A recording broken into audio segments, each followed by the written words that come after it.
ಓಂ ಶಾಂತಿ. ಇಂದಿನ ದಿನಾಂಕ 9/4/2026. ಪ್ರಾರ್ಥ ಮುರಳಿ ಬಾಪ್ತಾದ ಮಧುಬನ.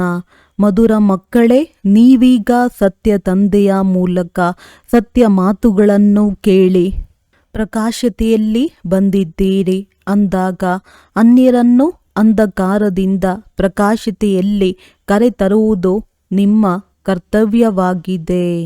ಪ್ರಶ್ನೆ: ಯಾವಾಗ ನೀವು ಮಕ್ಕಳು ಅನ್ಯರಿಗೆ ಜ್ಞಾನವನ್ನು ತಿಳಿಸುತ್ತೀರೆಂದರೆ ಅವಶ್ಯವಾಗಿ ಯಾವ ಮಾತನ್ನು ನೆನಪಿಟ್ಟುಕೊಳ್ಳಬೇಕು?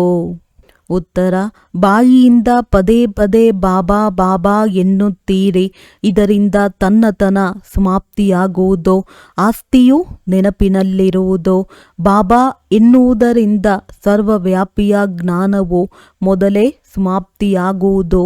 ಒಂದು ವೇಳೆ ಯಾರಾದರೂ ಭಗವಂತನು ಸರ್ವವ್ಯಾಪಿ ಎಂದರೆ ಹೇಳಿ, ತಂದೆಯು ಎಲ್ಲರಲ್ಲಿ ಇರಲು ಹೇಗೆ ಸಾಧ್ಯ? ಗೀತೆ: ಇಂದು ಮನುಷ್ಯರೆಲ್ಲರೂ ಘೋರ ಅಂಧಕಾರದಲ್ಲಿದ್ದಾರೆ.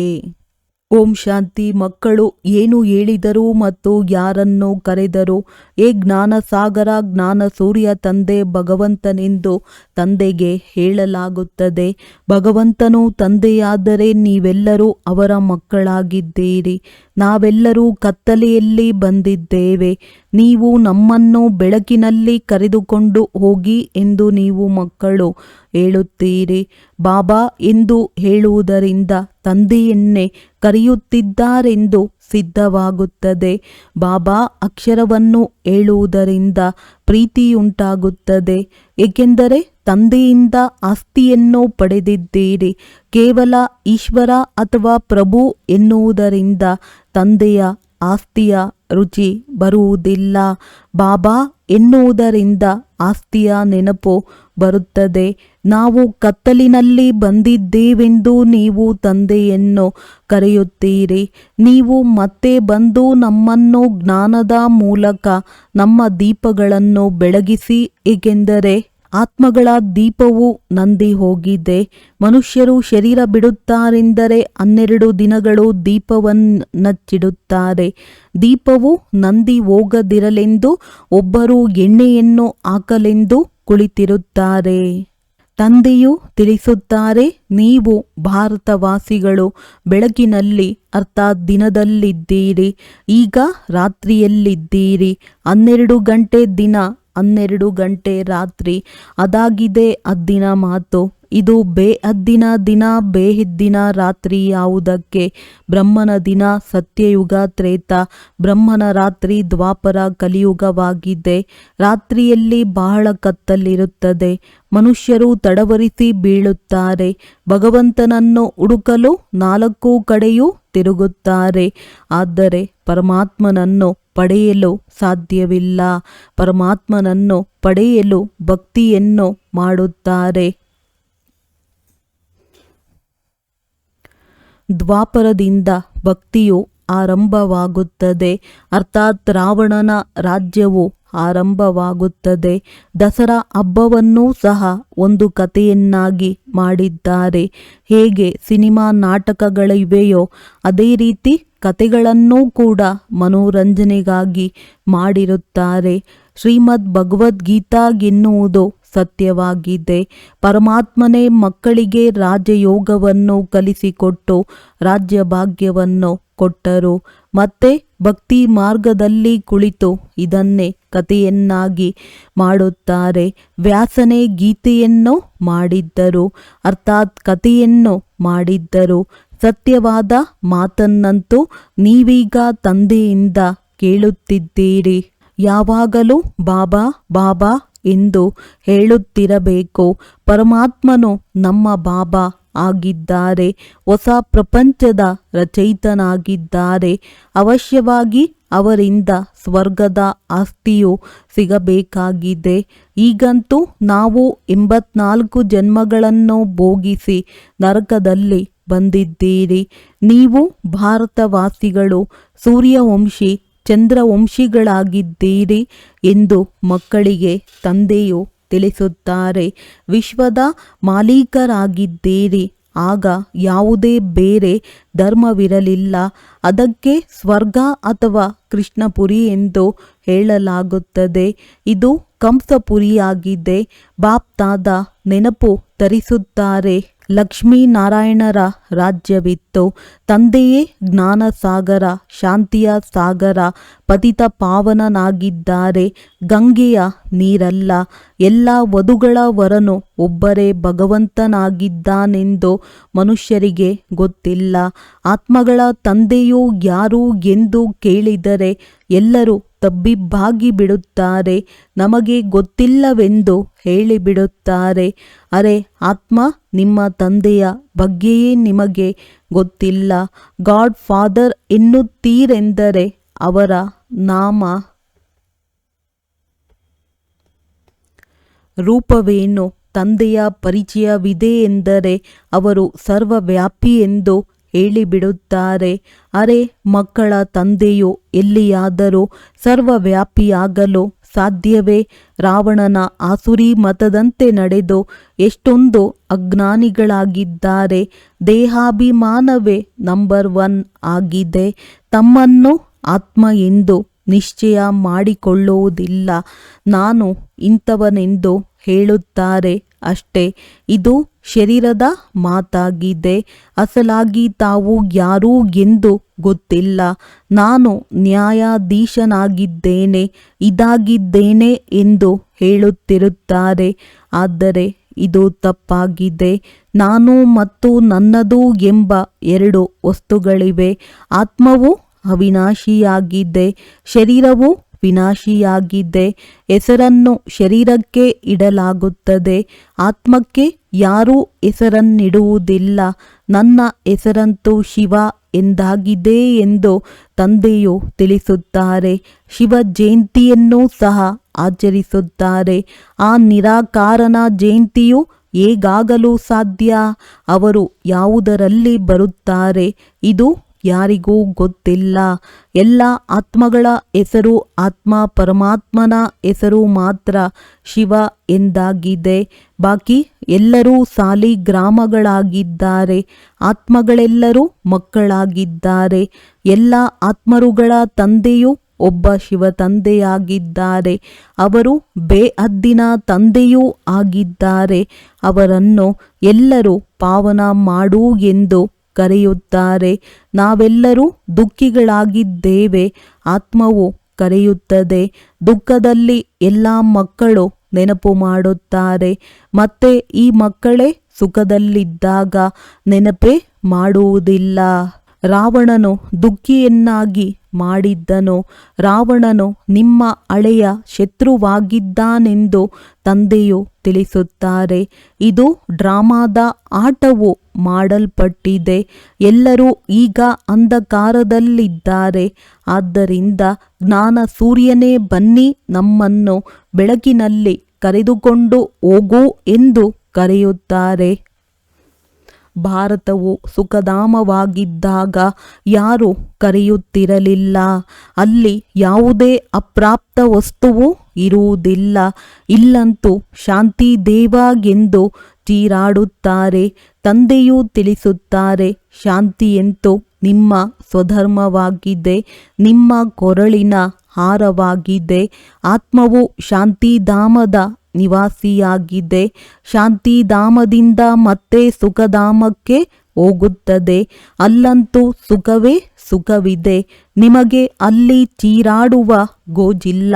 ದುಃಖದಲ್ಲಿಯೇ ದಯೆ ತೋರಿಸಿ ದುಃಖಹರ್ತ ಸುಖಕರ್ತ ಬಾಬಾ ಬಾಬಾ ಎಂದು ಕೂಗುತ್ತೀರಿ.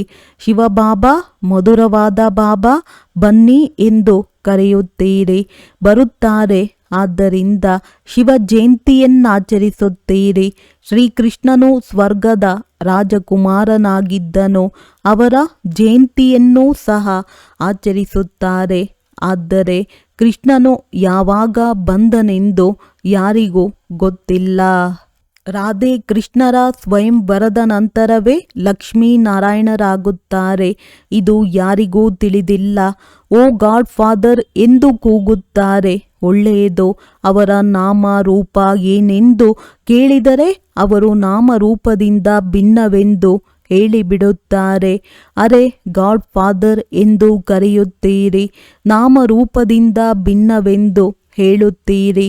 ಆಕಾಶವು ಪೋಲಾರ್ ಆಗಿದೆ, ಅದರ ಹೆಸರೂ ಸಹ ಆಕಾಶವೆಂದು ಇದೆಯಲ್ಲವೇ? ನೀವು ತಂದೆಯ ನಾಮ ರೂಪ ಗೊತ್ತಿಲ್ಲವೆಂದು ಹೇಳುತ್ತೀರಿ.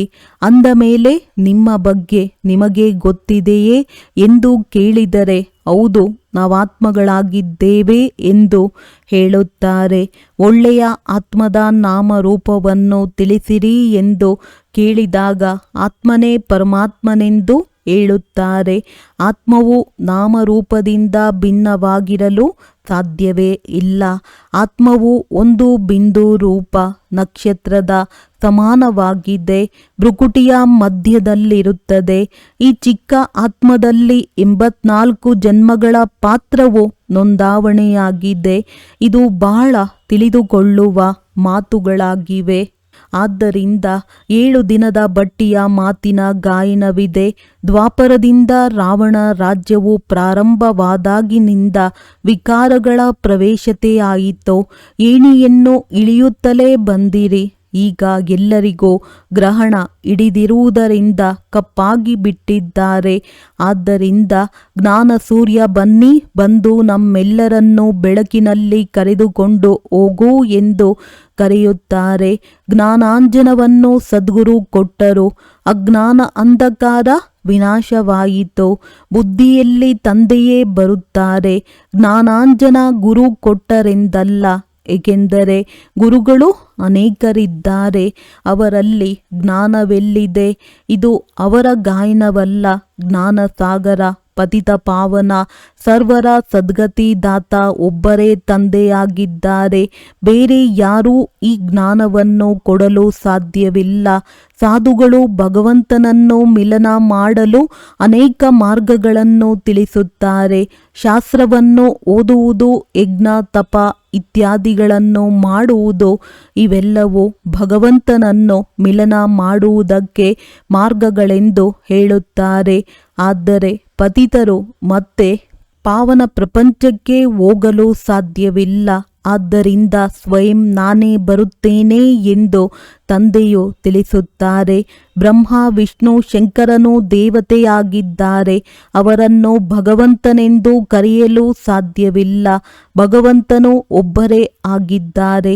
ಎಲ್ಲ ದೇವತೆಗಳ ತಂದೆಯು ಶಿವನಾಗಿದ್ದಾನೆ. ಪ್ರಜಾಪಿತ ಬ್ರಹ್ಮನೂ ಸಹ ಇಲ್ಲಿಯೇ ಇರಬೇಕಲ್ಲವೇ? ಅಂದಾಗ ಪ್ರಜೆಗಳು ಇಲ್ಲಿಯೇ ಇದ್ದಾರೆ. ಹೆಸರನ್ನು ಬರೆಯಲ್ಪಟ್ಟಿದೆ. ಪ್ರಜಾಪಿತ ಬ್ರಹ್ಮಕುಮಾರಿ ಸಂಸ್ಥೆ ಇವರೆಲ್ಲರೂ ಮಕ್ಕಳಾಗಿದ್ದಾರೆ. ಬೇಕಾದಷ್ಟು ಬೀಕೆಗಳಿದ್ದಾರೆ. ಆಸ್ತಿಯು ಶಿವ ತಂದೆಯಿಂದ ಸಿಗುತ್ತದೆ, ಬ್ರಹ್ಮನಿಂದಲ್ಲ. ಆಸ್ತಿಯು ತಾತನಿಂದ ಸಿಗುತ್ತದೆ. ಬ್ರಹ್ಮನ ಮೂಲಕ ಕುಳಿತುಕೊಂಡು ಯೋಗ್ಯರನ್ನಾಗಿ ಮಾಡುತ್ತಾರೆ. ಬ್ರಹ್ಮನ ಮೂಲಕ ಮಕ್ಕಳನ್ನು ದತ್ತು ಮಾಡಿಕೊಳ್ಳುತ್ತಾರೆ. ಬಾಬಾ, ನಾವು ನಿಮ್ಮವರು, ನಿಮ್ಮಿಂದ ಆಸ್ತಿಯನ್ನು ಪಡೆಯುತ್ತೇವೆಂದು ನೀವು ಮಕ್ಕಳು ಹೇಳುತ್ತೀರಿ.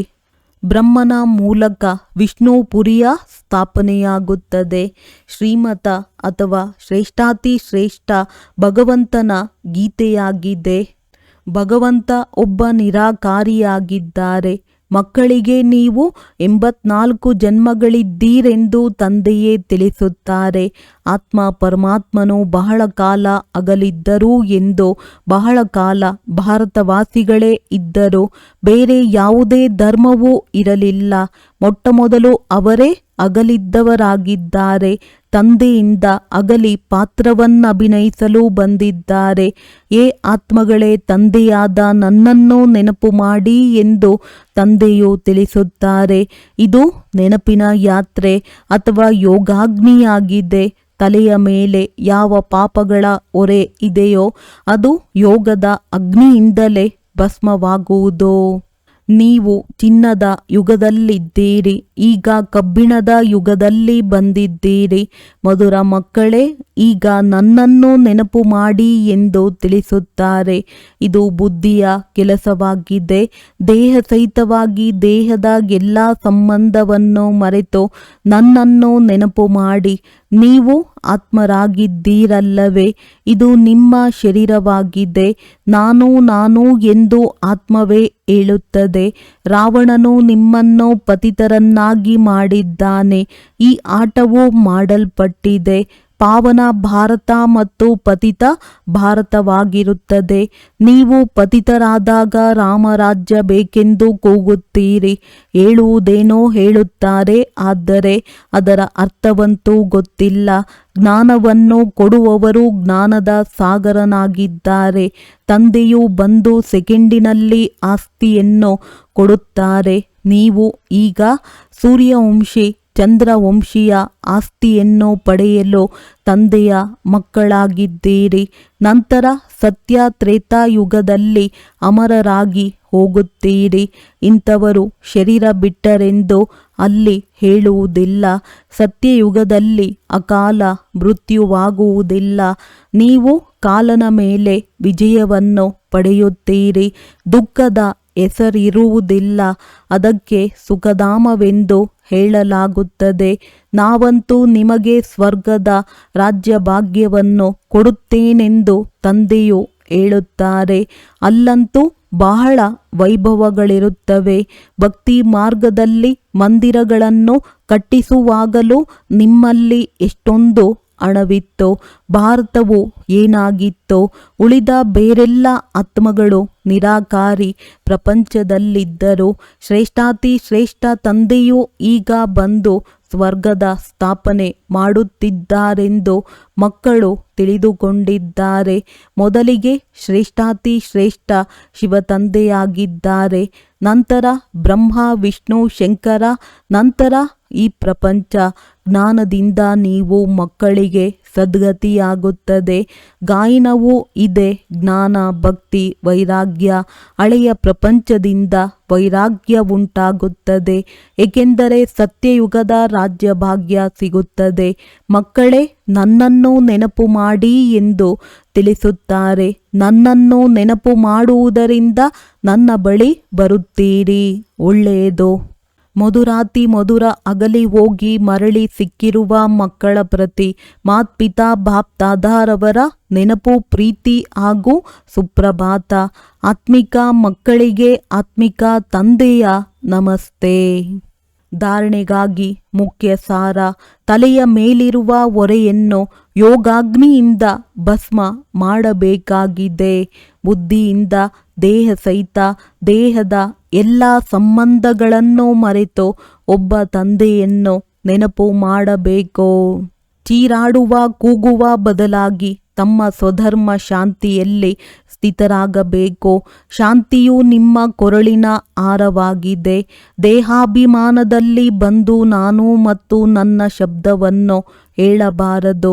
ಸ್ವಯಂವನ್ನು ಆತ್ಮನಿಶ್ಚಯ ಮಾಡಿಕೊಳ್ಳಬೇಕು. ವರದಾನ.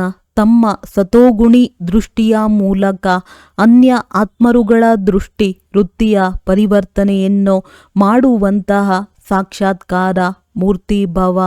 ದೃಷ್ಟಿಯಿಂದ ಸೃಷ್ಟಿಯು ಬದಲಾಗುತ್ತದೆ ಎಂಬ ನಾಣ್ಣುಡಿ ಇದೆ. ಅಂದ ಮೇಲೆ ತಮ್ಮ ದೃಷ್ಟಿಯನ್ನು ಸತೋಗುಣಿಯಾಗುತ್ತದೆ ಎಂದರೆ ಯಾರೆಷ್ಟಾದರೂ ತಮೋಗುಣಿ ಅಥವಾ ರಜೋಗುಣಿ ಆತ್ಮನ ದೃಷ್ಟಿ ವೃತ್ತಿ ಹಾಗೂ ಅವರ ಸ್ಥಿತಿಯು ಬದಲಾಗಿ ಬಿಡುವುದು. ತಮ್ಮ ಮುಂದೆ ಯಾರೇ ಬರುತ್ತಾರೆಂದರೆ ಅವರಿಗೆ ದೃಷ್ಟಿಯ ಮೂಲಕ ಮೂರು ಲೋಕಗಳ ತನ್ನ ಇಡೀ ಜೀವನದ ಕಥೆಯೇ ತಿಳಿದು ಬಿಡುವುದು. ಇದೇ ದೃಷ್ಟಿಯಿಂದ ಪರಿವರ್ತನೆ ಮಾಡುವುದಾಗಿದೆ. ಅಂತ್ಯದಲ್ಲಿ ಯಾವಾಗ ಜ್ಞಾನದ ಸೇವೆಯಾಗುವುದಿಲ್ಲವೋ ಆಗ ಈ ಸೇವೆಯಾಗುವುದು. ಸ್ಲೋಗನ್. ಪವಿತ್ರತೆಯ ಪ್ರತ್ಯಕ್ಷ ಸ್ವರೂಪ ಸತ್ಯತೆ ಅರ್ಥಾತ್ ದಿವ್ಯತೆಯಾಗಿದೆ. ಅವ್ಯಕ್ತ ಸೂಚನೆ. ಮಹಾನರಾಗಲು ಮಧುರತೆ ಮತ್ತು ನಮ್ರತೆಯ ಗುಣ ಧಾರಣೆ ಮಾಡಿ. ಮಧುರತೆ ಮತ್ತು ನಮ್ರತೆಯ ಗುಣ ಬಾಗುವುದನ್ನು ಕಲಿಸುತ್ತದೆ. ಎಷ್ಟು ಈಗ ನೀವು ಸಂಸ್ಕಾರಗಳಲ್ಲಿ ಸಂಕಲ್ಪಗಳಲ್ಲಿ ಬಾಗುವಿರಿ, ಅಷ್ಟು ವಿಶ್ವ ನಿಮ್ಮ ಮುಂದೆ ಬಾಗುವುದು. ಬಾಗುವುದು ಅರ್ಥಾತ್ ಭಾಗಿಸುವುದು. ಸಂಸ್ಕಾರಗಳಲ್ಲಿಯೂ ಬಾಗುವುದು. ಈ ಸಂಕಲ್ಪವೂ ಇರಬಾರದು. ಬೇರೆಯವರು ನಮ್ಮ ಮುಂದೆ ಸ್ವಲ್ಪವಾದರೂ ಬಾಗಲಿ, ನಾವು ಬಾಗಿದರೆ ಎಲ್ಲರೂ ಬಾಗುವರು. ಯಾರು ಸತ್ಯ ಸೇವಾದಾರಿಗಳಿರುತ್ತಾರೆ ಅವರು ಯಾವಾಗ ಎಲ್ಲರ ಮುಂದೆ ಬಾಗುವರೋ ಆಗ ಸೇವೆ ಮಾಡಬಹುದು. ಒಳ್ಳೆಯದು. ಓಂ ಶಾಂತಿ.